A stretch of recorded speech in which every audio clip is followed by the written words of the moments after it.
So magandang umaga, tanghali at gabi sa inyong lahat ng nakikinig ng audio record na ito. Bible verse natin for today is Sakaraya chapter 9 verse 12. Kayo mga bilanggo na di nawalan ng pag-asa ay maaari nang bumalik sa inyong lupain. Ang magandang kalagayan ninyo noong unang panahon ay aking hihigitan at pag-iibayuhin.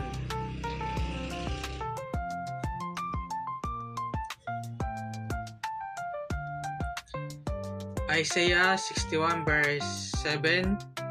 Sa halip na kahihiyan, ang bayan ko'y tatanggap ng kasaganaan. Sa halip na paghamak, sila'y magsasaya.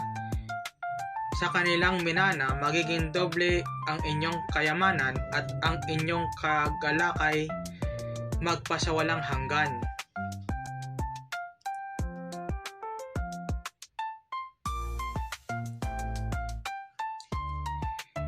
Hebrews chapter 6 verse 19. Ang pag-asang ito ang siyang matibay at matatag na angkla ng ating buhay, at ito'y umaabot hanggang sa kabila ng tabing ng templo hanggang sa dakong kabanal-banalan.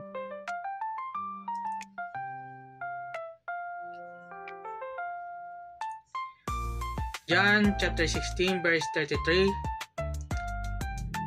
Sinabi ko ito sa inyo upang kayo'y magkaroon ng kapayapaan sa pakikipag-isa sa akin.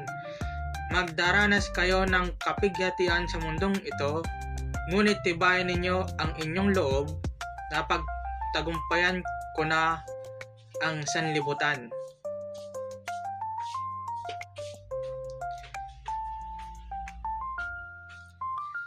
The Epistle of Paul, the Apostle to the Romans, chapter 8, verse 28.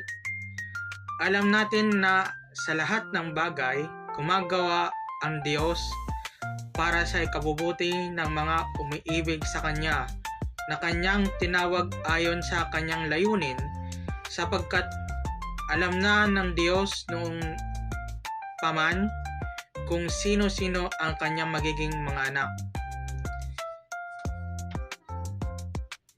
So, yun naman po ang Bible verse natin for today. Maraming po salamat sa pakikinig.